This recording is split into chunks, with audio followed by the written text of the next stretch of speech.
ಮುಖ್ಯಮಂತ್ರಿಗಳ ಜೀವನದಲ್ಲಿ ಅವರಿಗೆ ಕಪ್ಪು ಚುಕ್ಕೆಯಾಗಿದ್ದಂತಹ ಮೂಡ ಪ್ರಕರಣವನ್ನ ಸಿದ್ದರಾಮಯ್ಯ ಗೆದ್ದಿದ್ದಾರೆ.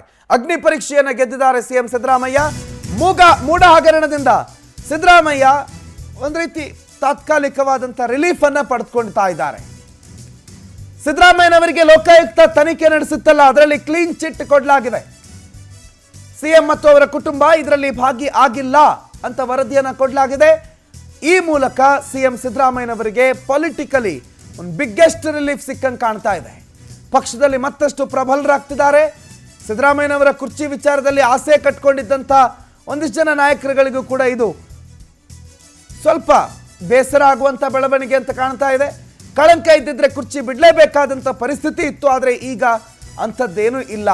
ಸೊ ವಿಪಕ್ಷಗಳು ಪದೇ ಪದೇ ಮೂಡ ವಿಚಾರದಲ್ಲಿ ಟೀಕೆ ಮಾಡ್ತಾ ಇದ್ವು.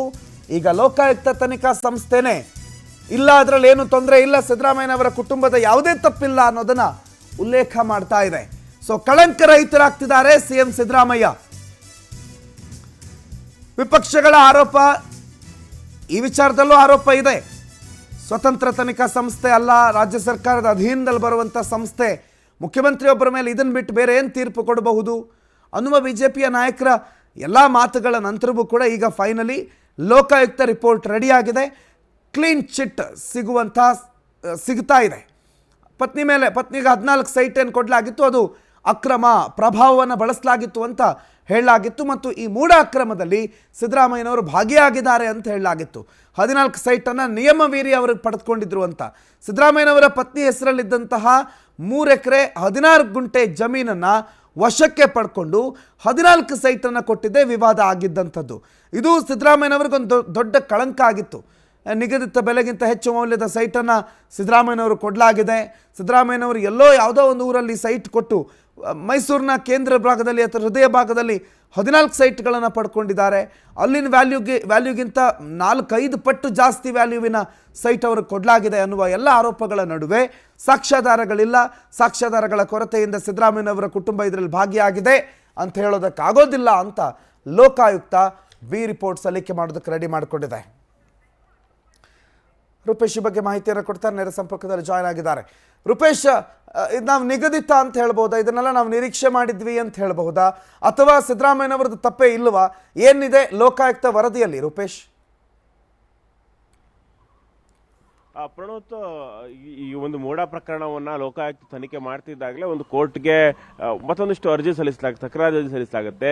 ಈ ಅರ್ಜಿಯಲ್ಲಿ ಸ್ಪಷ್ಟವಾಗಿ ಹೇಳ್ತಾರೆ, ನಮಗೆ ಲೋಕಾಯುಕ್ತ ತನಿಖೆ ಮೇಲೆ ನಂಬಿಕೆ ಇಲ್ಲ. ಯಾಕಂತ ಹೇಳಿದ್ರೆ ಲೋಕಾಯುಕ್ತ ಅಂತಕ್ಕಂಥದ್ದು ಲೋಕಾಯುಕ್ತ ಹಂತ ಸಂಸ್ಥೆ ಆದ್ರೂ ಕೂಡ ಲೋಕಾಯುಕ್ತ ಪೊಲೀಸ್ನವರು ಸರ್ಕಾರದ ಅಡಿಯಲ್ಲೇ ಬರ್ತಾರೆ. ಹೀಗಾಗಿ ಇಲ್ಲಿ ಸಿಬಿಐ ತನಿಖೆ ಕೊಡಬೇಕು ಅಂತ ಹೇಳಿ ಒಂದು ಅರ್ಜಿಯನ್ನ ಈ ಸ್ನೇಹಮಯಿ ಕೃಷ್ಣ ಅವರು ಸಲ್ಲಿಸ್ತಾರೆ.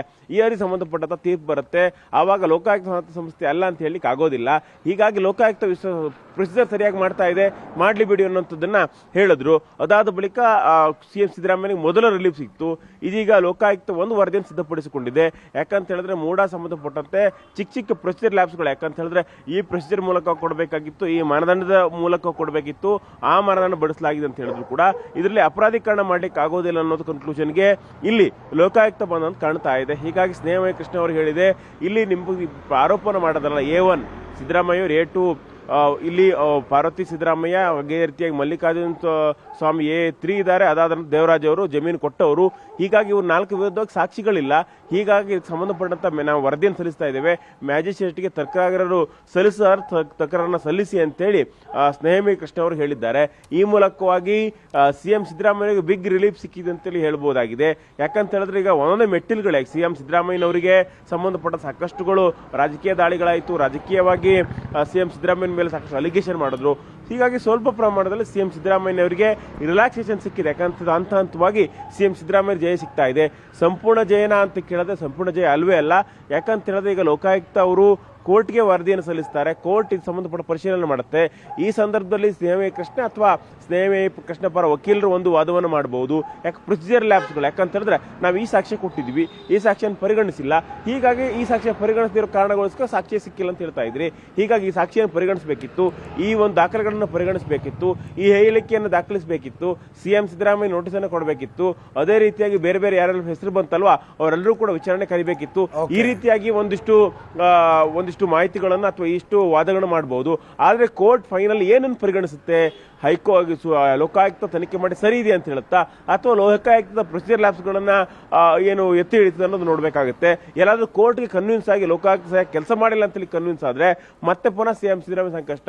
ಅಲ್ಲಿ ಹೈಯರ್ ಕೋರ್ಟ್ ಒಂದು ಸಿಬಿಐ ಇರಬಹುದು ಅಥವಾ ಬೇರೆ ಬೇರೆ ನ್ಯಾಯಾಂಗ ತನಿಖೆನೋ ಬೇರೆ ಯಾವುದೋ ಮೇಲ್ಮಟ್ಟದ ತನಿಖೆಗೆ ಆದೇಶಿಸಬಹುದು. ಹೀಗಾಗಿ ಇನ್ನೊಂದು ಅಗ್ನಿ ಪರೀಕ್ಷೆ ಇದೆ. ಆ ಅಗ್ನಿ ಪರೀಕ್ಷೆಯಲ್ಲಿ ಪಾಸ್ ಆದ್ರೆ ಹೈಕೋರ್ಟ್ ಕೂಡ ಈ ವರದಿಯನ್ನು ಒಪ್ಪಿಕೊಂಡ್ರೆ ಸಿಎಂ ಸಿದ್ದರಾಮಯ್ಯ ರಿಲೀಫ್ ಅಂತ ಹೇಳ್ಬಹುದು. ಪ್ರಣೋತ್, ಥ್ಯಾಂಕ್ ಯು ರೂಪೇಶ್ ಮಾಹಿತಿಗೆ.